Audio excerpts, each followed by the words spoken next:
눈물로 고백합니다. 제가 한국에서 봤던 건 충격적인 고백이 시작됩니다. 일본 명문대 여학생의 눈물 어린 참회, 도쿄, 와세다 대학생들도 놀란 한국 역사의 진실. 그녀는 왜 모든 일본 국민들에게 사과하라고 외쳤을까요? 지금 바로 시작하겠습니다. 안녕하세요. 저는 도쿄대학교 국제관계학과 3학년 시마다 카나데라고 합니다. 20살까지 제 인생은 완벽했습니다. 명문 여대에 다니고 좋은 성적을 받고 친구들과 어울리며 평범한 대학 생활을 즐겼죠. 그리고 무엇보다 저는 제가 세계 최고의 나라, 일본에서 태어난 것을 자랑스럽게 생각했습니다.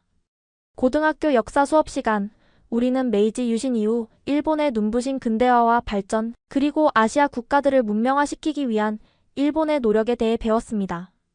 교과서에는 일본은 한국의 근대화를 위해 도움을 주었다라고 명확히 적혀 있었어요. 철도를 건설하고 학교를 세우고 낙후된 국가를 발전시켰다고요. 모리 교수님의 동아시아 근대사 수업은 제가 가장 좋아하던 강의였습니다. 특히 한국에 관한 내용이 나올 때마다 그는 항상 강조했죠. 독도는 역사적으로 일본의 영토였으며 한국이 불법적으로 점거하고 있습니다. 위안부 문제도 당시 상황에서 자발적으로 선택한 직업이었습니다. 우리는 그 말을 의심 없이 받아들였습니다. 왜 의심해야 했을까요?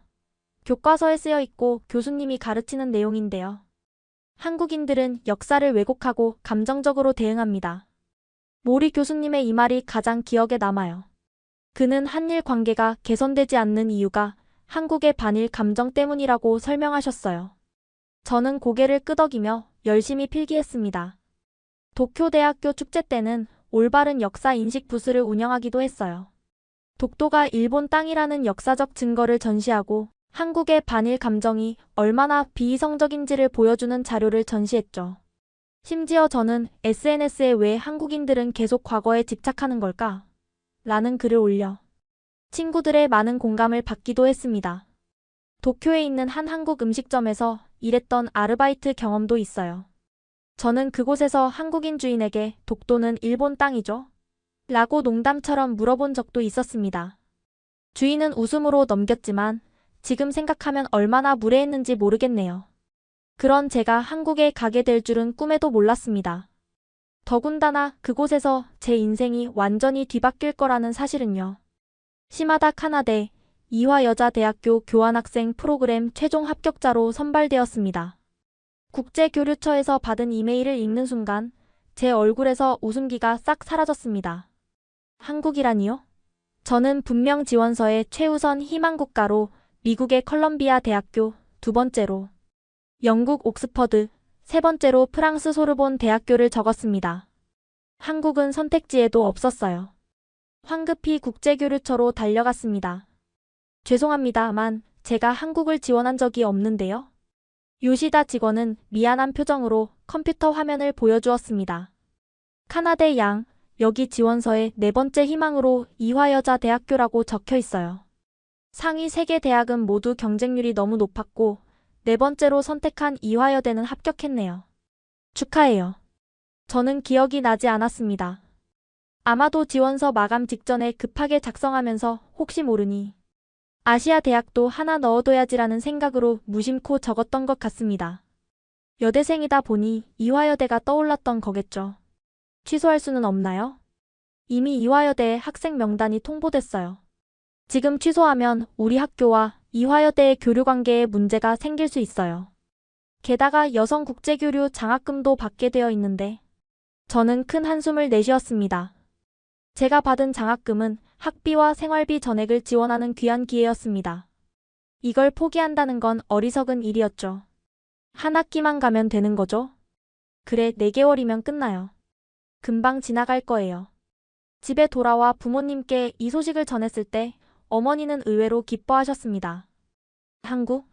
좋은 기회구나. K뷰티가 요즘 정말 인기 있어. 화장품 좀 사와다오. 아버지는 조금 다른 반응이었습니다. 한국은? 조심해라. 그쪽 사람들이 일본에 대해 안 좋게 생각한다고 하더구나. 저녁 식사 자리에서 아버지는 자신의 대학 시절 한국인 유학생과의 불편했던 경험을 들려주셨습니다. 독도 문제로 격렬하게 다툰 이야기, 한국 학생들이 일본 정부에 항해 시위를 벌인 이야기. 그 모든 것이 제 불안감을 키웠습니다. 그냥 공부에만 집중하고 역사 문제는 언급하지 마라. 괜히 시비 걸리지 않게 조심하는 게 좋을 거야.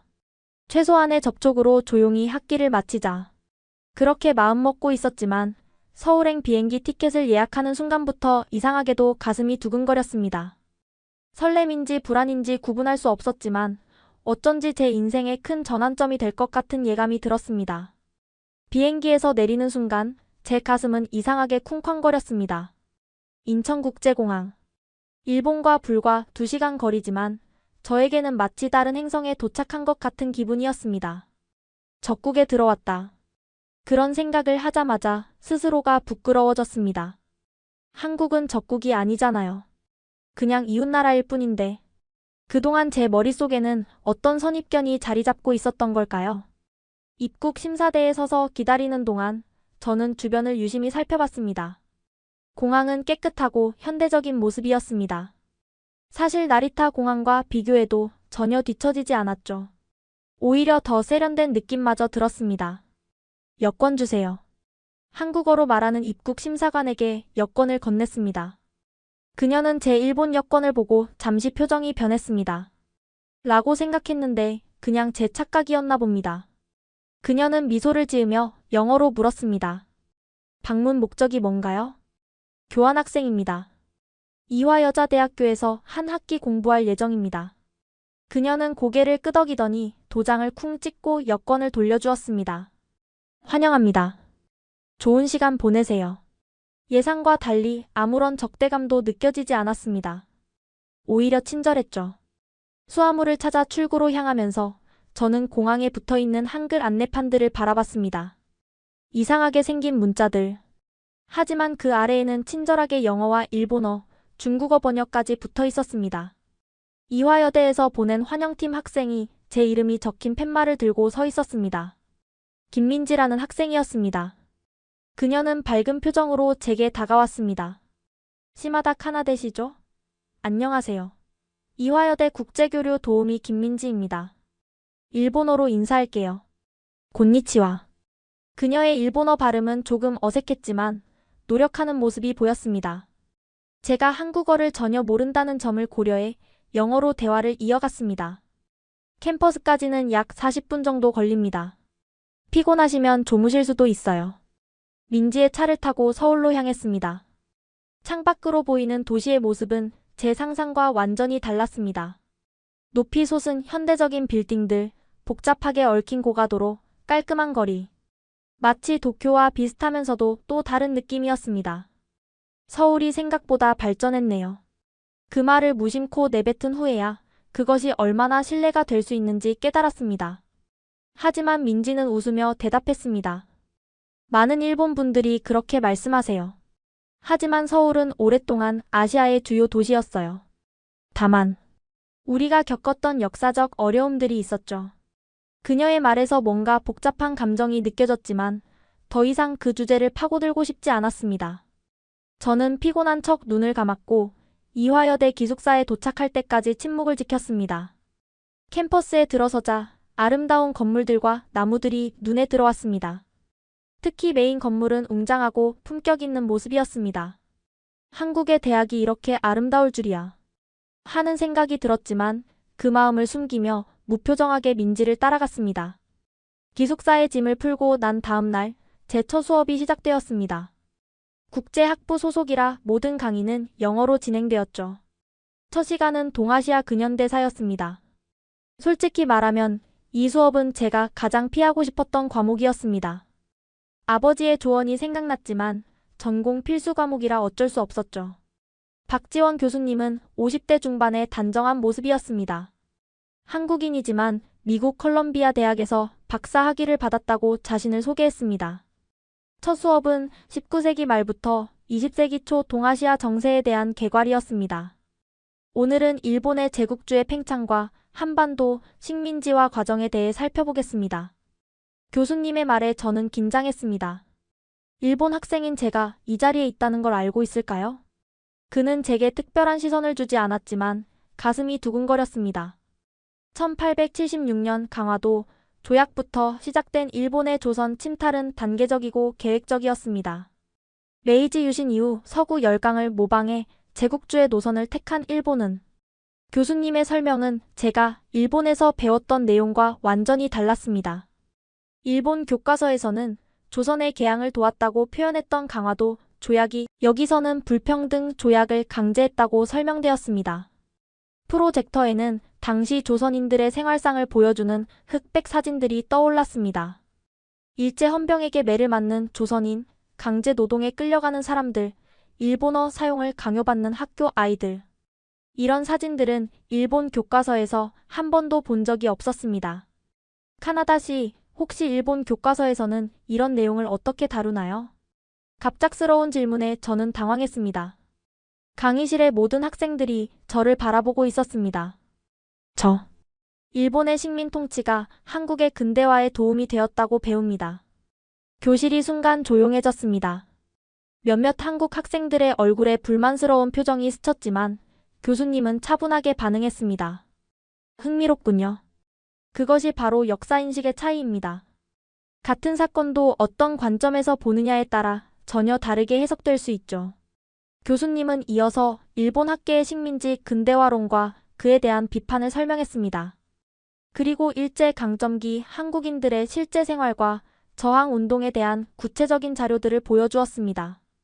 저는 특히 3.1 운동에 관한 설명에 주목했습니다.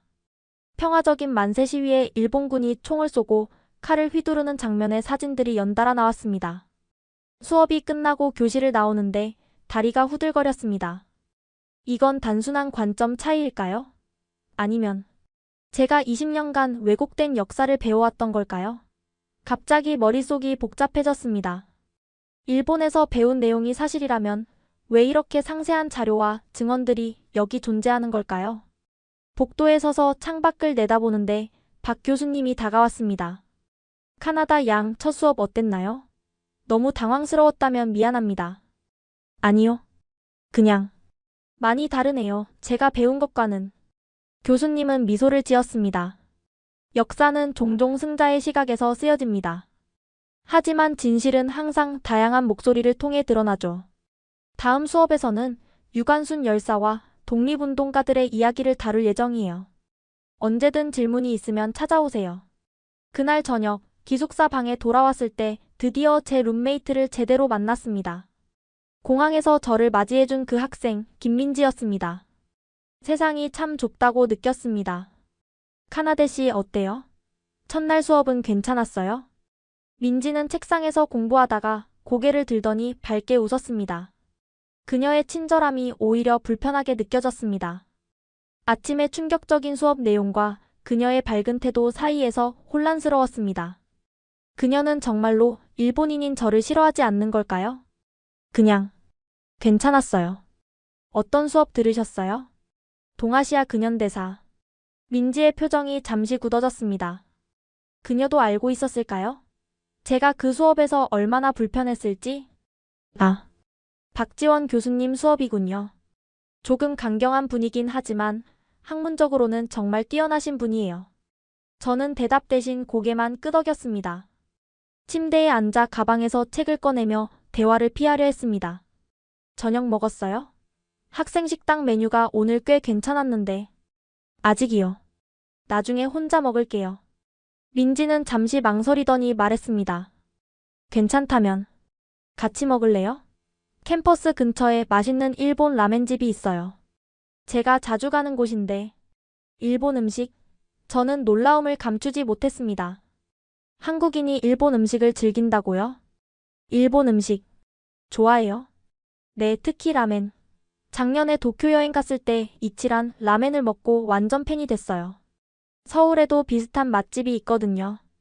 모든 한국인이 일본을 혐오한다는 제 선입견이 조금씩 흔들리는 것 같았습니다. 하지만 여전히 경계심은 남아있었습니다. 괜찮아요. 피곤해서 그냥 쉴래요. 민지의 얼굴에 실망감이 스쳤지만 곧 이해한다는 듯 미소를 지었습니다. 그럼 방에서 간단히 먹을래요? 컵라면 있는데. 일본 니신 브랜드예요. 그녀가 건넨 컵라면을 받아들며 저는 혼란스러웠습니다. 왜 이렇게 친절한 걸까요? 역사 수업에서 들은 내용을 생각하면 그녀가 저를 경계하거나 심지어 미워해도 이상하지 않을 텐데. 물을 끓여 컵라면을 준비하는 동안 민지는 자연스럽게 이야기를 이어갔습니다.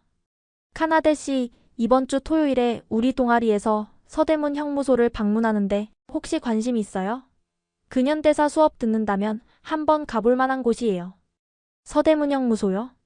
네, 일제시대 때 독립운동가들이 수감되었던 곳이에요. 특히 유관순 열사에 관한 전시가 인상적이에요. 저는 목이 메었습니다. 유관순이라는 이름은 처음 들었지만 분명 일본에 대한 안 좋은 역사가 가득한 곳일 텐데 왜 저를 초대하는 걸까요? 민지의 서대문 형무소 방문 제안을 뒤로하고 다음 날 저는 조용히 혼자만의 시간을 갖기로 했어요. 독서실에서 조용히 공부하려던 계획은 중앙도서관 앞 광장에서 벌어진 행사 때문에 흐트러졌습니다. 독도는 우리 땅 마이너스 역사적 진실과 증거 전시회. 커다란 현수막이 바람에 흔들리고 있었고 수십 명의 학생들이 전시부스를 둘러싸고 있었어요. 저는 발걸음을 멈췄습니다. 다케시마라고 배워왔던 그 섬, 일본 교과서에서는 명백히 일본의 고유 영토라고 가르쳤던 그곳이었으니까요. 호기심을 이기지 못하고 전시회로 다가갔습니다. 역사적 지도와 문헌, 고지도들이 유리 케이스 안에 전시되어 있었고 학생회 소속으로 보이는 여학생이 설명을 하고 있었어요. 독도는 울릉도와 함께 고려시대부터 우리나라 영토로 기록되어 있습니다. 삼국사기와 세종실록 지리지에도 명확하게 우리 땅으로 표기되어 있죠. 저는 자신도 모르게 한 발짝 뒤로 물러섰습니다. 동시에 일본에서 배웠던 내용이 떠올랐어요. 다케시마는 시마네현에 속한 일본 고유의 영토라는 문구가 교과서에 선명하게 적혀 있었던 것 같았습니다. 질문 있으신가요? 설명을 마친 학생회 여학생이 저를 발견하고 말을 걸었어요. 그 순간 주변 학생들의 시선이 일제히 저에게 쏠렸습니다. 저, 혹시 일본인이신가요? 제 얼굴이 붉어졌습니다. 제 외모나 태도가 일본인임을 드러냈나 봐요. 네, 교환학생 시마다 카나데입니다. 말을 마치자 주변에서 작은 웅성거림이 들렸습니다. 불편한 침묵이 잠시 흘렀어요. 일본에서는 독도를 어떻게 가르치나요? 학생회 여학생이 다시 물었습니다. 질문은 공격적이지 않았지만 저는 왠지 코너에 몰린 느낌이 들었어요. 하지만 정직하게 대답하기로 했습니다. 다케시마라고 부르고 일본 영토라고 배웠어요. 1905년에 시마네현에 편입됐다고. 제 말이 끝나기도 전에 주변에서 한숨 소리가 들렸습니다. 한 남학생이 앞으로 나섰어요. 그건 러일전쟁 중에 일방적으로 편입한 불법적 조치였어요. 당시 한국은 일본의 강압으로 외교권을 빼앗긴 상태였습니다. 저는 말문이 막혔습니다. 일본에서는 이런 맥락을 전혀 배우지 않았거든요. 그리고 여기 보세요. 다른 여학생이 고지도를 가리켰어요. 1667년 일본 도토리번의 이노큐양 망도에도 울릉도와 독도는 조선 영토로 명확히 표기되어 있어요. 일본의 고문서조차 독도가 한국 땅임을 인정했습니다. 점점 더 많은 학생들이 모여들었고 저는 숨이 막히는 것 같았어요. 제가 20년간 믿어왔던 사실이 이렇게 도전받는 상황이 너무 당혹스러웠습니다. 일본 정부는 왜 역사를 왜곡하는 걸까요? 누군가 물었어요. 그 질문은 저를 향한 것이 아니었지만 마치 제가 일본 정부를 대표하는 것처럼 느껴졌습니다. 손바닥에 땀이 배기 시작했어요. 저는 그때 익숙한 목소리가 들렸습니다. 카나데, 여기서 뭐해? 민지였어요. 그녀가 저를 발견하고 다가왔습니다. 상황을 눈치챘는지 자연스럽게 제 팔을 잡았어요. 미안해요. 약속 시간이 다 됐어. 우리 가야 해. 민지는 저를 자연스럽게 전시회 밖으로 이끌었습니다. 저는 마치 구조된 것 같은 안도감을 느꼈어요. 민지가 저를 전시회 밖으로 데려온 후 우리는 조용한 카페로 들어갔어요. 저는 여전히 혼란스러웠고 열기가 식지 않은 얼굴을 양손으로 감쌌습니다. 괜찮아요? 민지가 물었어요. 네, 고마워요. 하지만 왜 나를 도와준 거예요? 민지는 잠시 생각하더니 대답했습니다. 상황이 불편해 보였거든요. 그리고 사실 역사 문제는 정말 복잡해요. 한국인인 제가 봐도 그래요. 그 말에 조금 마음이 놓였습니다. 민지는 계속해서 말했어요. 카나데시 토요일 서대문 형무소 방문. 아직 제한 유효해요. 가고 싶으면 같이 가요. 순간 망설였지만 이상하게도 가보고 싶다는 생각이 들었어요. 어쩌면 일본에서 배운 것과 한국에서 보는 것 사이의 진실을 찾고 싶었는지도 모르겠습니다. 네, 가볼게요. 토요일 아침 민지와 함께 서대문 형무소로 향했습니다. 가는 길에 민지가 설명해 주었어요. 이곳은 일제강점기에 독립운동가들이 수감되고 고문받던 곳이에요. 특히 많은 여성 독립운동가들도 있었죠. 건물에 들어서자마자 숨이 막힐 듯한 무거운 분위기가 느껴졌습니다. 좁은 간방들, 고문 도구들, 그리고 벽에 걸린 수많은 사진들. 과거의 고통이 생생하게 전해져 왔어요. 특히 충격적이었던 건 고문실이었습니다. 물고문, 전기고문, 손톱뽑기 등 잔인한 고문 도구들이 전시되어 있었어요. 설명을 읽으면서 가슴이 조여들었습니다. 이건 정말 말을 잇지 못했어요. 민지는 조용히 말했습니다. 유관순 열사는 이곳에서 고문을 받다가 19살에 돌아가셨어요. 유관순 열사의 이야기를 듣고 나니 갑자기 눈물이 나올 것 같았습니다. 19살. 저보다 어린 나이였어요. 19이라고요? 그냥 학생이었던 거네요. 네, 그녀는 그저 나라의 독립을 바랐던 학생이었어요.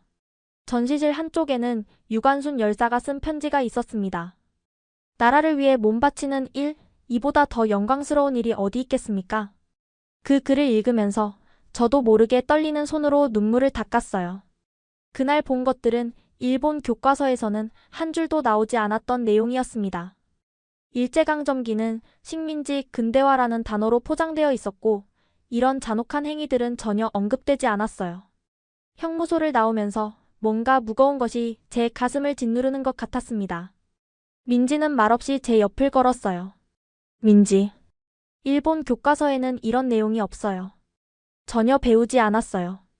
그게 바로 많은 한국인들이 화내는 이유예요. 역사를 부정하는 것 같아서요. 돌아오는 버스 안에서 저는 창밖을 바라보며 계속 생각에 잠겼습니다. 제가 알고 있던 역사와 여기서 본 역사 사이에는 너무나 큰 간극이 있었어요. 어느 쪽이 진실일까? 아니면 둘 다 각자의 방식으로 진실의 일부분일까?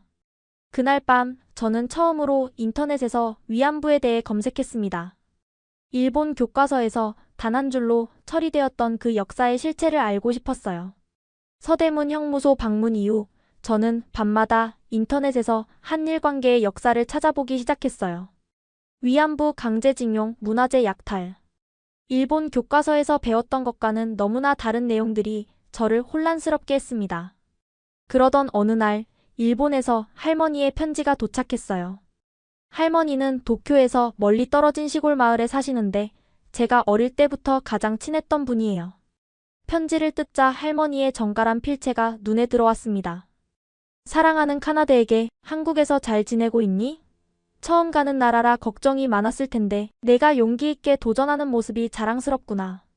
평소와 다름없는 안부 인사가 이어지다가 마지막 부분에 이르러 제 심장이 빠르게 뛰기 시작했습니다. 사실 오랫동안 너에게 말하지 못한 이야기가 있단다. 내가 16살이던 1944년 우리 마을에서도 여러 소녀들이 공장에서 일할 수 있다는 말에 징용되어 갔어. 내 친한 친구 유미코도 그중 하나였지. 그런데 전쟁이 끝난 후에도 유미코와 다른 소녀들은 돌아오지 못했어. 몇 년 후 우연히 만난 유미코의 언니에게 들었는데 유미코는 공장이 아닌 군인들을 위한 위안소로 보내졌다고 해. 그 이야기를 듣고 얼마나 충격을 받았는지 모른단다. 내가 한국에 있다는 소식을 듣고 문득 유미코와 그 시절 소녀들이 생각났어. 아마 한국에서도 그런 끔찍한 일을 당한 소녀들이 많았을 거야. 카나데, 역사는 때로 아프고 부끄러운 진실을 품고 있단다. 하지만 우리는 그 진실로부터 눈을 돌리면 안 돼. 내가 한국에서 많은 것을 배우고 느끼길 바란다. 사랑한다, 내 소중한 손녀야. 편지를 다 읽고 나서 저는 한참 동안 침대에 앉아 있었어요. 할머니도 알고 계셨던 거예요. 교과서에도 역사 수업에도 나오지 않았던 그 진실을. 가슴이 아팠습니다. 그 밤 저는 할머니께 답장을 썼어요. 할머니 편지 감사합니다. 저도 여기서 많은 것을 배우고 있어요. 한국 친구도 사귀었고 서대문 형무소도 다녀왔어요. 할머니가 말씀해주신 이야기 절대 잊지 않을게요. 더 많이 알고 싶어요. 진실을요. 할머니의 편지를 받은 후 마음이 무거웠어요. 밤늦게까지 잠을 이루지 못하고 침대에 누워 있었죠. 창밖으로 보이는 서울의 야경이 낯설게 느껴졌습니다. 아직 안 자요? 기숙사 방 반대편에서 민지의 목소리가 들렸어요. 그녀도 잠들지 못한 모양이었죠. 네, 생각할 게 많아서요. 무슨 고민 있어요? 말해도 괜찮다면. 잠시 망설였지만 누군가와 이야기를 나누고 싶었어요. 할머니께 편지를 받았어요. 할머니 친구가 위안부로 끌려갔다고. 방 안이 갑자기 조용해졌습니다. 민지의 침대에서 이불 스치는 소리가 들리더니 그녀가 제 침대 옆으로 다가왔어요. 그랬군요. 많이 힘들겠네요. 일본에서는 이런 이야기를 거의 못 들어요. 교과서에도 한 줄 정도만 나오고 위안부가 있었다라는 사실만 짧게. 민지는 잠시 침묵했다가 조용히 말했어요. 우리 할머니의 언니도 위안부였대요. 할머니는 그 이야기를 하실 때마다 울으세요. 우리는 한동안 아무 말도 하지 않았어요. 그저 창밖을 바라보며 각자의 생각에 잠겼죠. 카나데 씨, 내가 처음에는 일본인 룸메이트를 싫어했어요. 민지의 고백에 놀랐지만 어쩐지 예상했던 말이었어요. 알아요. 이해해요. 아니요, 말 좀 끝까지 들어봐요. 처음에는 싫었어요. 그런데 지금은 달라요. 카나데 씨가 우리 역사에 관심을 갖고 진실을 알고 싶어 하는 모습을 보니까 참 용기 있다고 생각했어요. 민지의 말에 가슴이 따뜻해졌어요. 사실, 저도 혼란스러워요. 일본에서 배운 것과 여기서 보는 것이 너무 달라서 어느 쪽이 진실인지 아마 절대적인 진실은 없을 거예요. 양쪽 다 자기 관점에서 본 역사니까. 하지만 중요한 건 서로의 아픔을 인정하고 공감하는 거 아닐까요? 민지의 말에 깊이 공감했어요. 그녀는 계속해서 말했습니다. 저희 역사 수업에서 좋아하는 문구가 있어요. 역사를 잊은 민족에게 미래는 없다. 하지만 저는 이렇게 덧붙이고 싶어요. 타인의 아픔을 공감하지 못하는 민족에게도 미래는 없다고요. 그날 밤 우리는 각자의 나라에서 배운 역사, 할머니 세대의 이야기, 그리고 우리가 바라는 미래에 대해 오랫동안 이야기를 나눴어요. 처음으로 민지를 진정한 친구처럼 느꼈습니다. 민지, 위안부 할머니들 만날 수 있는 곳이 있어요? 있어요. 나눔의 집이라고. 가보고 싶어요? 네, 가보고 싶어요. 다음 주 수요일 민지와 저는 경기도 광주에 위치한 나눔의 집으로 향했습니다. 버스를 타고 가는 내내 마음이 무거웠어요. 할머니들을 뵙게 된다는 생각에 긴장도 되고 어떤 말씀을 드려야 할지 걱정도 됐습니다. 괜찮아요. 할머니들은 화를 내는 분들이 아니에요. 일본 정부에는 분노하셔도 개인에게는 오히려 따뜻하세요. 민지의 말이 조금은 위안이 됐지만 여전히 불안했습니다. 일본인인 제가 그곳에 가도 되는 걸까요? 나눔의 집에 도착하자 조용하고 평화로운 분위기가 저희를 맞이했습니다. 작은 정원이 있었고 그 안에는 소녀상이 세워져 있었어요. 맨발의 소녀가 의자에 앉아있는 모습이었습니다. 평화의 소녀상이에요. 위안부 피해자들을 상징해요. 지금은 세계 여러 나라에 세워져 있어요. 소녀상을 보는데 가슴이 아팠습니다. 저와 비슷한 또래의 소녀들이 겪었을 고통을 생각하니 눈물이 날 것 같았어요. 나눔의 집 입구에서 자원봉사자 선생님이 저희를 맞아주셨습니다. 민지가 저를 소개했어요. 일본에서 온 교환학생이에요. 할머니들의 이야기를 듣고 싶어 왔어요. 자원봉사자 선생님은 잠시 놀란 듯 했지만 곧 따뜻한 미소를 보여주셨습니다. 용기를 내서 와줘서 고마워요. 오늘은 김학순 할머니의 증언 영상을 보여드리고 이후에 이용수 할머니를 만나실 수 있어요. 먼저 작은 전시관에서 영상을 보았습니다. 1991년 8월 김학순 할머니가 최초로 위안부 피해 사실을 공개 증언하는 영상이었어요. 그 당시 67세였던 할머니는 떨리는 목소리로 자신의 경험을 이야기하셨습니다. 14살 때 속아서 끌려갔어요. 군인들이 줄을 서서 하루에 몇십 명씩. 할머니의 증언을 들으며 저는 참을 수 없는 충격을 느꼈습니다. 눈물이 흘러내렸어요. 이런 끔찍한 일이 실제로 있었다니. 그것도 제 나라 사람들에 의해서. 영상 시청 후 저희는 이용수 할머니를 만났습니다. 90세가 넘으신 할머니는 여전히 맑은 정신으로 저희를 반겨주셨어요. 어서 와요. 일본에서 온 학생이구나.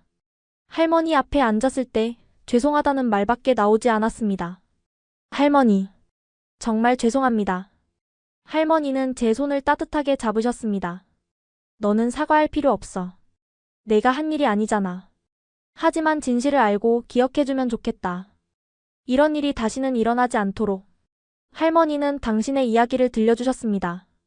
14살의 공장에서 일할 수 있다는 말에 속아 끌려가 3년 동안 중국 여러 지역의 위안소에서 겪은 끔찍한 일들. 해방 후에도 오랫동안 말하지 못했던 아픔. 그리고 정의를 위한 오랜 싸움. 그날 나눔의 집을 나오면서 저는 완전히 다른 사람이 된 것 같았습니다.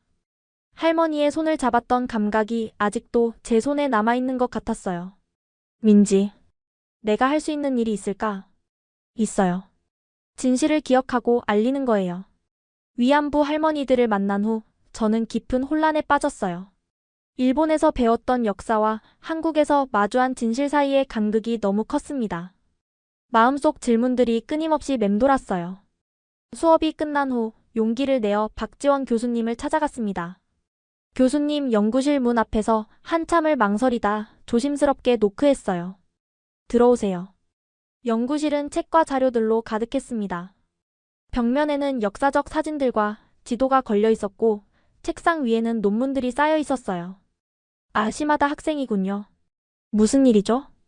교수님, 저 역사에 대해 이야기하고 싶어서요. 제 목소리가 떨렸어요. 교수님은 안경을 벗으시고 진지한 표정으로 저를 바라보셨습니다. 일본에서 배운 역사와 한국에서 배우는 역사가 너무 달라요. 어느 쪽이 진실인지 혼란스러워요. 박지원 교수님은 잠시 생각에 잠기시더니 부드러운 목소리로 말씀하셨어요. 역사는 때로 관점에 따라 달라 보이기도 합니다. 하지만 증거와 사실은 명확하죠. 우리가 해야 할 일은 다양한 자료를 비교하고 객관적으로 판단하는 것입니다. 교수님은 책장에서 한 권의 책을 꺼내셨어요. 일본 역사학자가 쓴 일제강점기의 재조명이라는 책이었습니다. 이 책은 일본 학자가 쓴 것이지만 식민지배의 실상을 객관적으로 다루고 있어요. 역사 연구는 국적을 초월해야 합니다.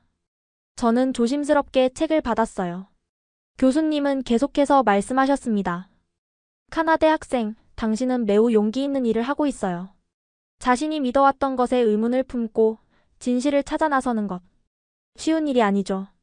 하지만 교수님, 일본으로 돌아가면 어떻게 해야 할지 모르겠어요. 주변 사람들은 이해하지 못할 거예요. 교수님은 잠시 침묵하시다가 말씀하셨어요. 역사적 진실을 마주하는 것은 고통스러울 수 있어요. 하지만 그것이 화해와 미래로 나아가는 첫걸음입니다. 일본과 한국 양국이 서로를 이해하고 존중할 때 비로소 진정한 평화가 올 거예요. 교수님의 말씀이 깊이 와닿았어요. 저는 책을 품에 안고 고개를 숙였습니다. 카나대 학생, 역사는 단순히 과거의 이야기가 아닙니다. 그것은 우리가 현재를 이해하고 미래를 만들어가는 데 필요한 지혜예요. 언제든 질문이 있으면 찾아오세요. 감사합니다, 교수님. 연구실을 나오면서 이상하게도 마음이 가벼워졌어요. 혼란은 여전했지만 진실을 찾아가는 여정에 함께 해주는 사람들이 있다는 사실이 위로가 되었습니다. 교수님께 받은 책을 들고 저는 학교 도서관으로 향했어요. 늦은 시간이었지만 도서관은 여전히 공부하는 학생들로 분주했습니다. 조용한 구석자리를 찾아 앉았어요. 일제강점기의 재조명이라는 책을 펼쳤습니다. 일본 역사학자 나카무라 교수의 저서였어요. 첫 페이지부터 저는 깊이 빠져들었습니다. 나카무라 교수는 일본 정부의 공식 입장과는 다른 시각으로 식민지배 시기를 기록하고 있었어요. 일본군 위안소는 군 당국의 직접적인 관여 하에 설치된 성노예 시스템이었다. 제가 일본에서 배웠던 내용과 너무나 달랐어요. 위안부는 상업적 매춘부였다라는 문구가 교과서에 있었던 것 같은데 가슴이 무거워졌습니다. 책을 읽으면서 도서관 데이터베이스를 검색해 더 많은 자료를 찾았어요. 한국 역사학자들의 연구도 있었고 미국, 영국 등 제3국 학자들의 논문도 찾을 수 있었습니다. 특히 미국 의회 문서보관소에서 발견된 일본군 위안소 관련 보고서는 충격적이었어요. 밤이 깊어갔지만 저는 계속해서 자료들을 읽었습니다. 제가 지금까지 배워온 것들이 얼마나 선택적이고 왜곡되어 있었는지 점점 더 분명해졌어요. 카나데? 아직도 여기 있었네. 고개를 들어보니 민지가 서 있었어요. 그녀도 밤늦게까지 과제를 하고 있었나 봐요. 민지. 나 계속 자료를 찾아보고 있어. 일본에서 배운 역사와 너무 달라서. 민지는 제 옆자리에 앉았어요. 책상 위에 펼쳐진 자료들을 살펴보더니 놀란 표정을 지었습니다. 와, 진짜 열심히 찾아보고 있구나. 응. 알고 싶어. 진실이 뭔지. 민지는 잠시 생각하더니 자신의 노트북을 열었어요. 이것도 한번 볼래? 내가 근현대사 수업 들으면서 정리한 자료야. 한일 관계사 연표랑 주요 사건들 정리해놨어. 민지의 도움으로 더 체계적으로 역사를 정리할 수 있었어요. 우리는 밤늦게까지 함께 자료를 찾고 토론하고 때로는 깊은 한숨을 내쉬기도 했습니다. 카나데, 솔직히 처음에는 일본인인 너를 보면서 복잡한 감정이 있었어. 하지만 이렇게 진실을 찾으려는 너를 보면서 생각이 바뀌었어. 민지의 말에 가슴이 따뜻해졌어요. 사실 나도 처음엔 방어적이었어. 내가 배운 모든 것을 부정당하는 것 같아서. 하지만 이제는 알고 싶어. 진실을 마주하고 싶어.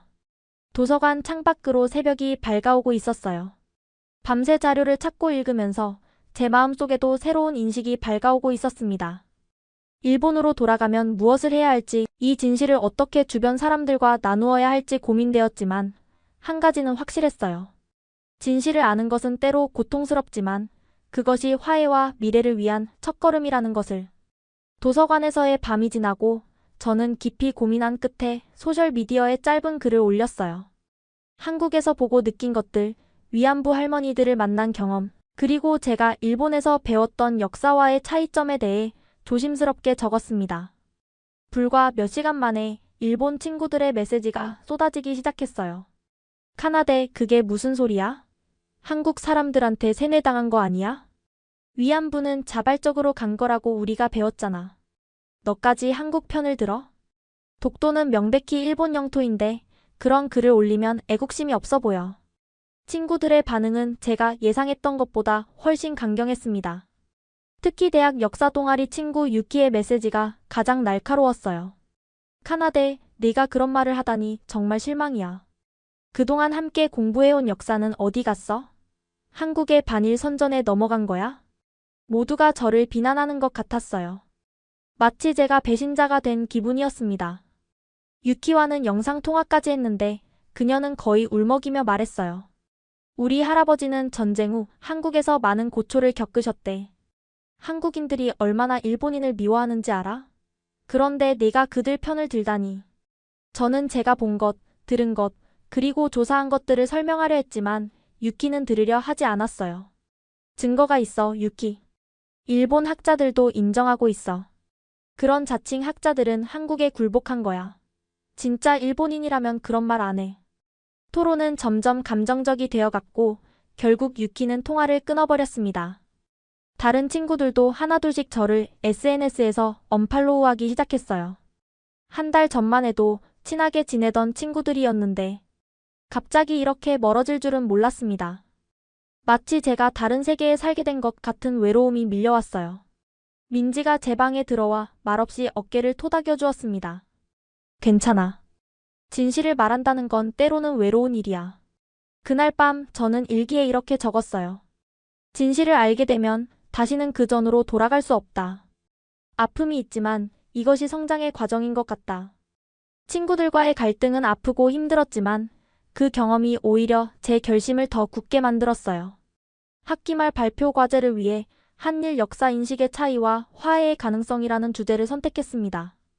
확실해? 결코 쉬운 주제는 아니야. 민지가 걱정스러운 표정으로 물었어요. 저는 고개를 끄덕였습니다. 내가 직접 경험한 혼란을 통해 다른 학생들도 뭔가 배울 수 있을 것 같아. 발표 준비는 쉽지 않았어요. 단순히 한국 측 자료만 인용하면 편향된 시각이 될 것이고 반대로 일본 측 주장만 담으면 이곳의 친구들이 불편해할 테니까요. 진실되고 균형 잡힌 시각을 제시하는 것이 제 목표였습니다. 민지와 함께 도서관에서 밤을 새우며 자료를 수집했어요. 우리는 한국, 일본, 그리고 미국, 영국 등 제3국 학자들의 연구 논문을 모두 검토했습니다. 이 부분은 좀 민감할 수 있어. 민지가 위안부 관련 슬라이드를 가리키며 말했어요.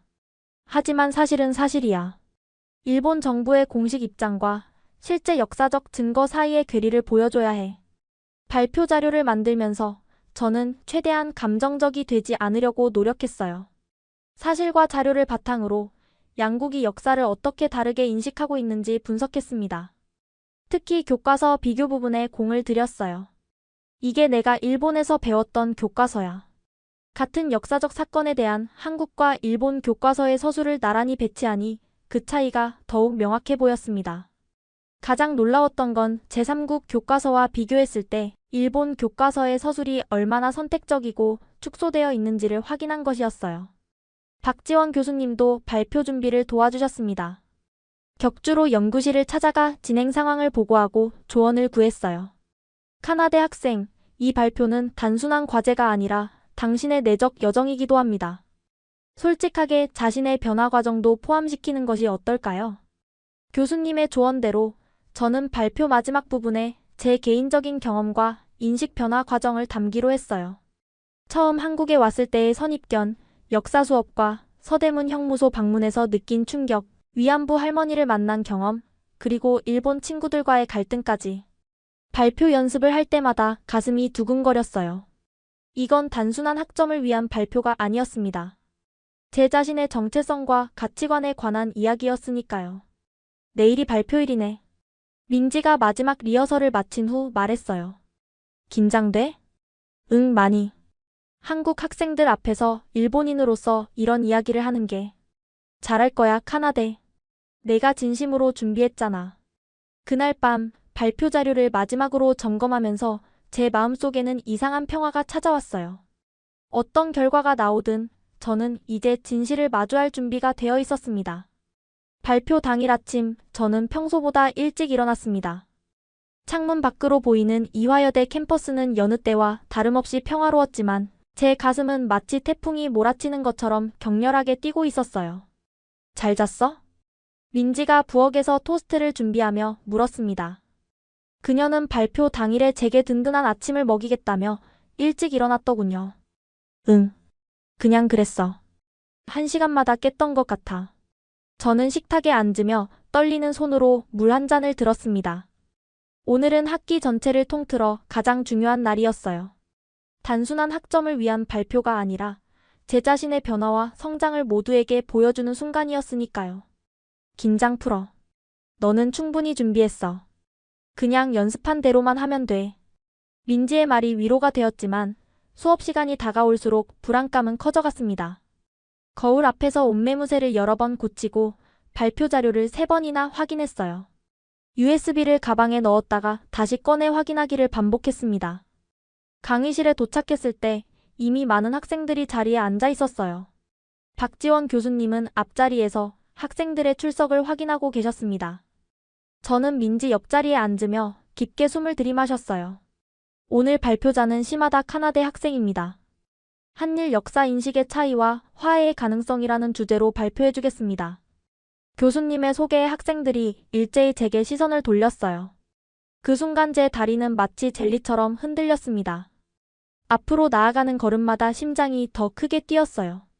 강단에 서서 노트북을 연결하는 동안 강의실 뒤쪽에서 작은 소란이 들렸습니다. 고개를 들어보니 뜻밖에도 이용수 할머니가 휠체어를 타고 들어오셨어요. 민지의 안내로 할머니가 강의실에 오신 것이었습니다. 그리고 더 놀라운 건 박지원 교수님의 일본인 동료인 야마다 교수님도 함께 계셨다는 거예요. 저는 순간 숨이 멎는 것 같았습니다. 이런 중요한 인물들 앞에서 발표한다는 생각에 더욱 긴장됐어요. 하지만 이용수 할머니께서 따뜻한 미소로 격려해 주시는 것을 보고 조금씩 마음을 가다듬었습니다. 안녕하세요, 시마다 카나데입니다. 일본 도쿄대학교에서 온 교환학생입니다. 제 목소리는 처음엔 떨렸지만 준비한 내용을 이야기하기 시작하자 점차 안정되었어요. 첫 슬라이드는 제가 일본에서 배웠던 역사 교과서와 한국의 역사 교과서를 비교한 내용이었습니다. 일본 교과서에서는 독도, 아니 다케시마라고 부르는 섬에 대해 일본의 고유 영토라고 명시하고 있습니다. 반면 한국 교과서에서는 역사적, 지리적, 국제법적 근거를 들어 독도가 한국 영토임을 강조하고 있습니다. 설명하면서 저는 교실 뒤에 앉아 계신 야마다 교수님의 표정을 살폈어요. 그분은 차분하게 경청하고 계셨지만 눈빛에서 복잡한 감정이 느껴졌습니다. 위안부 문제를 다룬 슬라이드에 이르렀을 때 강의실의 공기가 무거워졌어요. 저는 이용수 할머니를 직접 바라보며 말했습니다. 일본 교과서에서는 위안부라는 단어조차 찾기 어렵습니다. 그러나 수많은 증언과 문서들이 이 역사적 사실을 증명하고 있습니다. 제가 직접 만난 위안부 피해 할머니의 증언은 교과서에 누락된 부분을 생생하게 채워주었습니다. 말을 이어가면서 제 눈에 눈물이 고였어요. 하지만 이건 약함의 표시가 아니라 역사적 진실을 마주한 한 인간의 진심이었습니다. 발표가 중반에 접어들자 학생들의 반응이 달라지기 시작했어요. 처음에는 약간 경계하는 듯한 표정이었지만 점차 진지하게 경청하는 모습으로 바뀌었습니다. 특히 제가 개인적인 인식 변화 과정을 이야기할 때는 많은 학생들이 공감의 눈빛을 보냈어요. 저는 한국에 오기 전 일본이 식민 지배를 통해 한국의 근대화에 기여했다는 교육을 받았습니다. 그러나 서대문 형무소와 독립기념관을 방문하면서 일제강점기가 한국인들에게 얼마나 고통스러운 시간이었는지 깊이 이해하게 되었습니다. 슬라이드를 넘기며 저는 일본과 한국 양국의 주장을 객관적으로 분석하고 제3국 연구자들의 시각도 소개했어요.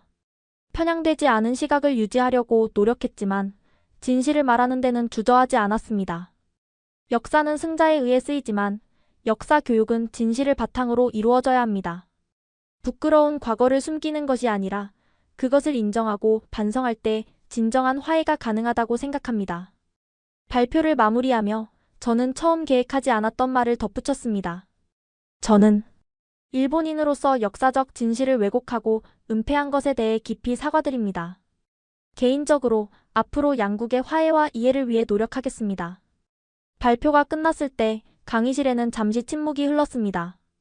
그리고 한 학생이 천천히 박수를 치기 시작했고 이내 모든 학생들이 따라서 박수를 쳤어요. 민지는 눈물을 글썽이며 미소 짓고 있었습니다.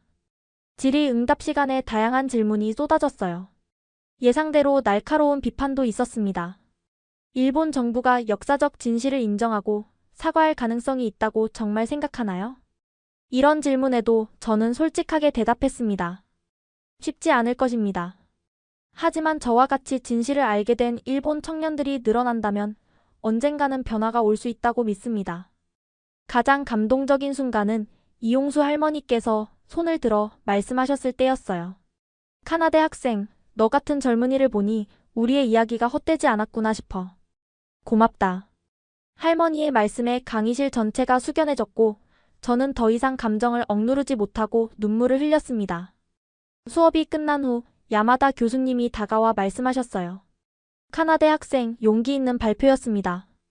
불편한 진실을 마주하는 것은 쉽지 않지만 그것이 학문의 시작입니다. 도쿄로 돌아가면 꼭 연락해주세요. 함께 할 수 있는 일이 있을 겁니다. 그날 밤 기숙사로 돌아오는 길에 민지가 내 어깨를 토닥였습니다. 정말 대단했어, 카나데.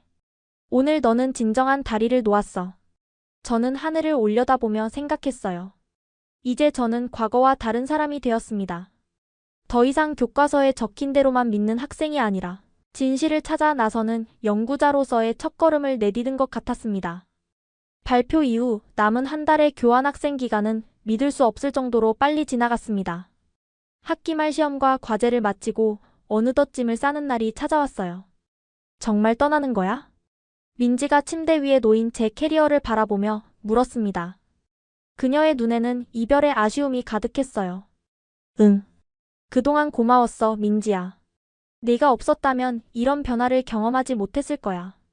룸메이트였던 민지는 이제 그저 한국인 친구가 아니라 제 인생의 중요한 멘토이자 동반자가 되었어요. 그녀와 함께한 모든 순간이 저를 조금씩 변화시켰습니다. 우리 약속하자. 내년에 내가 일본으로 교환학생 갈 때 도쿄 구경 시켜줄 거지? 민지의 말에 저는 웃으며 고개를 끄덕였습니다. 한국에 왔을 때와 달리 이제는 기대감이 가득했어요. 민지를 일본에서 맞이하고 진짜 일본의 모습을 보여줄 수 있기를 기대했습니다. 떠나기 전날 밤 박지원 교수님과 수업을 함께 들었던 학생들이 작은 송별회를 열어주었어요.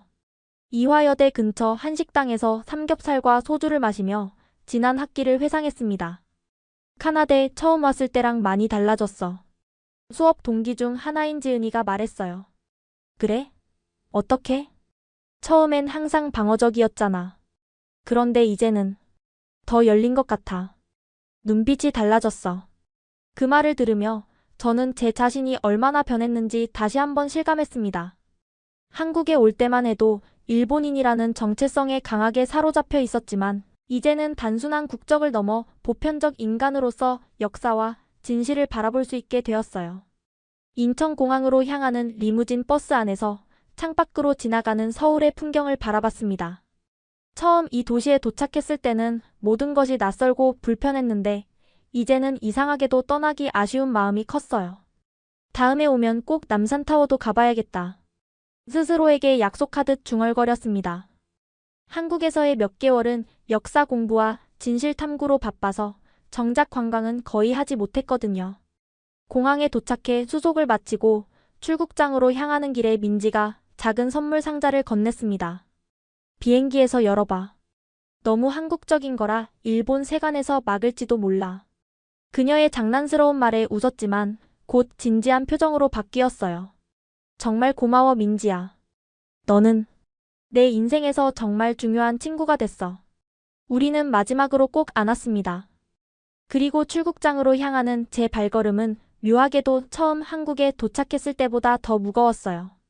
비행기 안에서 민지의 선물을 열어보았습니다. 안에는 작은 위안부 평화의 소녀상 미니어처와 함께 손글씨로 쓴 편지가 들어있었어요. 카나다에게 용기 있는 친구에게 내가 한국에서 배우고 느낀 모든 것을 잊지 말아줘. 언젠가 우리 두 나라가 진정으로 화해할 수 있는 날이 올 거야. 그날이 올 때까지 우리는 계속해서 진실을 말해야 해.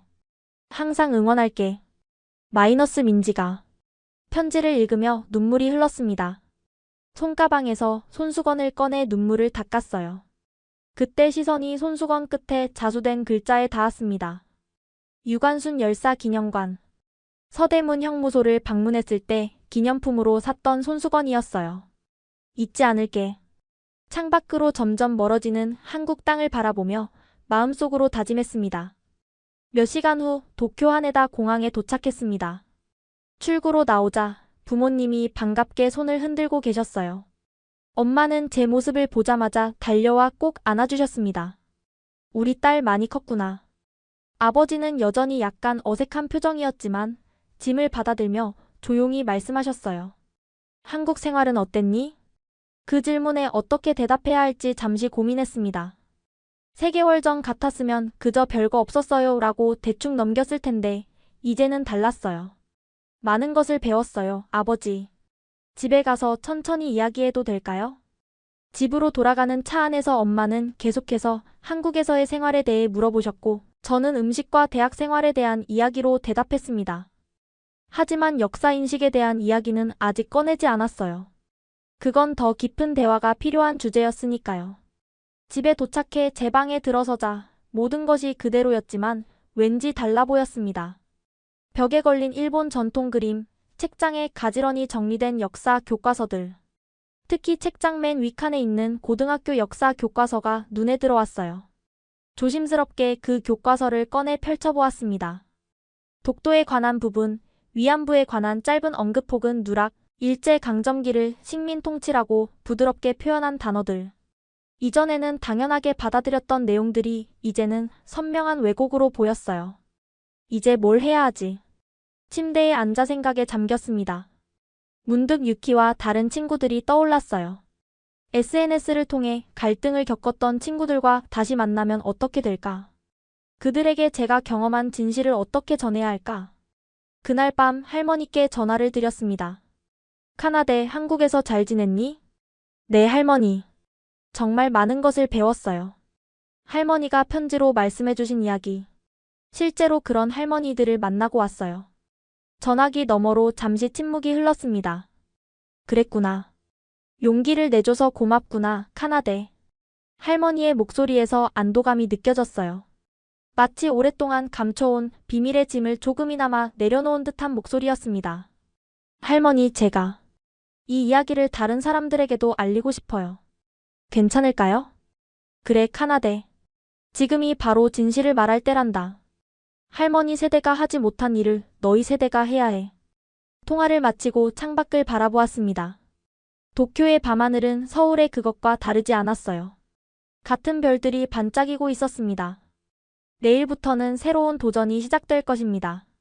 한국에서 배운 진실을 일본의 친구들과 나누고 어쩌면 더 큰 변화를 위한 씨앗을 심는 일. 쉽지 않을 것이지만 이제 저는 그 길을 걸어갈 용기가 생겼습니다. 한국에서 돌아온 지 1년이 지났습니다.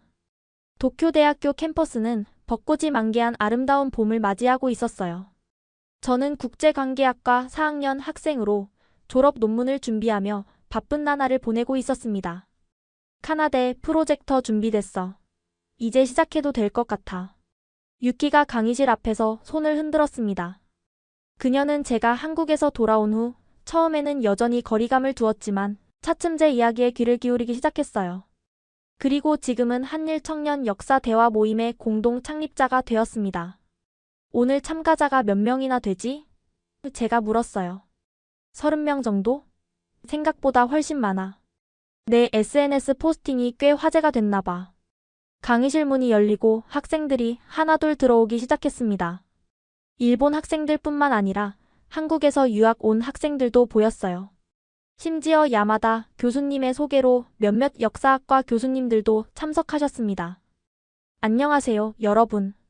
한일 청년 역사 대화 모임 3번째 모임에 오신 것을 환영합니다. 제 목소리는 1년 전보다 훨씬 자신감 있게 울려 퍼졌어요. 더 이상 누군가의 시선을 두려워하지 않았습니다. 오늘은 특별히 한국에서 손님이 오셨습니다. 제 친구이자 이화여대 역사학과 학생인 김민지를 소개합니다. 민지가 앞으로 나와 정중히 인사했습니다. 그녀는 약속대로 이번 학기에 도쿄대학교로 교환학생을 왔고 함께 이 모임을 이끌어가기로 했어요. 안녕하세요. 시마다 카나데와 함께 이 자리를 마련하게 되어 기쁩니다. 저희는 단순히 과거의 상처를 들추는 것이 아니라 서로를 이해하고 함께 미래를 그려가기 위한 대화를 나누고자 합니다. 슬라이드쇼가 시작되었습니다. 첫 화면에는 지난 겨울 우리가 함께 방문했던 야스쿠니 신사와 서대문 형무소 사진이 나란히 놓여 있었어요. 두 장소 모두 각국의 역사 인식이 뚜렷하게 드러나는 상징적인 공간이었습니다. 역사는 다양한 관점에서 바라볼 수 있습니다. 하지만 역사적 사실 자체는 변하지 않아요. 우리는 객관적 사실을 바탕으로 서로의 아픔을 이해하고 공감하는 법을 배워야 합니다. 발표를 진행하면서 저는 지난 1년간의 변화를 떠올렸습니다. 일본으로 돌아온 직후 친구들과 다시 관계를 맺는 과정은 쉽지 않았어요. 많은 친구들이 제가 한국에 세뇌당했다고 생각했고 일부는 아예 연락을 끊기도 했습니다. 하지만 포기하지 않고 대화를 이어갔어요. SNS에 한국에서의 경험과 역사적 자료를 꾸준히 공유했고 점차 관심을 보이는 친구들이 늘어났습니다. 특히 야마다 교수님의 도움으로 학내 세미나를 열게 되면서 더 많은 학생들에게 다가갈 수 있었어요. 지난 학기 저희는 위안부 문제에 관한 일본 교과서와 한국 교과서의 차이를 살펴봤습니다. 오늘은 강제징용에 대한 각국의 시각 차이를 알아보려고 합니다. 민지가 프레젠테이션의 다음 부분을 이어받았습니다. 그녀는 한국 측 자료를, 저는 일본 측 자료를 번갈아 소개하며 균형 잡힌 시각을 제시하려 노력했어요. 토론이 활발해지면서 한 일본 학생이 조심스럽게 질문했습니다. 저는 일본이 과거의 잘못을 사과해야 한다는 점에는 동의합니다. 하지만 언제까지 계속 사과해야 하나요? 이미 여러 번 사과했는데도. 한국은 계속 더 많은 사과를 요구하는 것 같아요. 긴장된 분위기가 흐르는 가운데 민지가 차분하게 대답했습니다. 중요한 건 형식적인 사과의 횟수가 아니라 진정성과 실천이라고 생각해요. 예를 들어, 교과서에서 역사적 사실을 제대로 가르치고 피해자들에게 실질적인 보상이 이루어질 때 그 사과는 의미를 갖게 됩니다. 저도 덧붙였습니다. 독일과 유대인들의 관계를 생각해 보세요. 독일은 홀로코스트에 대해 명확히 인정하고 교육하고 기억하기 위해 노력합니다. 그것이 바로 진정한 사과의 모습이 아닐까요? 토론은 때로는 열정적으로, 때로는 감정적으로 이어졌지만 서로를 비난하기보다는 이해하려는 노력이 느껴졌어요. 이 시간에 모임이 끝날 무렵 야마다 교수님이 손을 들어 말씀하셨습니다. 저는 오늘 이 자리에서 희망을 봅니다. 카나데 학생과 민지 학생이 보여준 것처럼 젊은 세대가 바로 변화의 주역이 될 것입니다. 역사는 과거에 묶여 있는 것이 아니라 미래를 위한 교훈이 되어야 합니다. 모임이 끝난 후 몇몇 학생들이 다가와 추가 질문을 하거나 다음 모임에 대해 물었습니다. 특히 한 1학년 학생은 진지한 표정으로 말했어요. 시마다 선배, 저도 한국에 교환학생으로 가보고 싶어요. 어떻게 준비해야 할까요? 그 질문에 미소가 지어졌습니다. 변화는 이미 시작되고 있었어요. 교실을 정리하고 나오면서 민지가 제 어깨를 톡톡 쳤습니다. 잘했어, 카나데. 오늘 분위기 정말 좋았어. 응, 생각보다 많은 사람들이 관심을 보이는 것 같아. 특히 1, 2학년 학생들이. 민지는 잠시 생각에 잠기더니 말했습니다. 내일 이용수 할머니께 전화드릴 거야. 혹시 다음 학기에 도쿄로 초청해서 증언 행사를 열면 어떨까? 그 제안은 도전적이었지만 동시에 큰 의미가 있을 것 같았어요. 한국에서의 경험을 떠올리며 저는 확신을 가지고 대답했습니다. 좋은 생각이야. 내가 야마다 교수님께 상의해볼게. 아마 학교 측의 협조도 필요할 테니까. 캠퍼스를 걸어 나오며 우리는 앞으로의 계획을 나누었습니다. 한일 청년 교류 프로그램, 공동 역사 교재 제작, 그리고 양국의 고등학생들을 위한 역사 캠프까지. 꿈은 점점 커져갔어요. 석양이 물든 하늘을 바라보며 저는 문득 1년 전 서울의 하늘을 떠올렸습니다. 그때는 혼란과 갈등 속에 있었지만 지금은 명확한 목표와 신념을 가지고 있었어요. 카나데, 넌 정말 많이 변했어. 민지의 말에 저는 고개를 끄덕였습니다. 나도 그걸 느껴. 이제는 누군가 한국에 세뇌당했다고 해도 전혀 상처받지 않아. 오히려 자랑스럽게 느껴져. 내가 진실을 마주할 용기를 가졌다는 사실이. 도쿄 거리를 걸으며 우리는 여전히 많은 도전과 장애물이 있을 것임을 알고 있었습니다. 양국 간의 역사적 갈등은 하루아침에 해결될 수 없는 깊은 상처였으니까요. 하지만 그럼에도 불구하고 우리는 한 걸음씩 나아가고 있었습니다. 서로를 이해하는 것부터 시작하는 거야. 제가 말했습니다. 그래, 그리고 진실을 인정하는 용기. 민지가 덧붙였어요. 그날 밤 일기장에 몇 줄을 적었습니다. 오늘도 작은 변화를 만들었다. 한 사람씩, 한 마음씩 우리는 서로를 향해 다가가고 있다. 이것이 진정한 화해의 시작이 아닐까?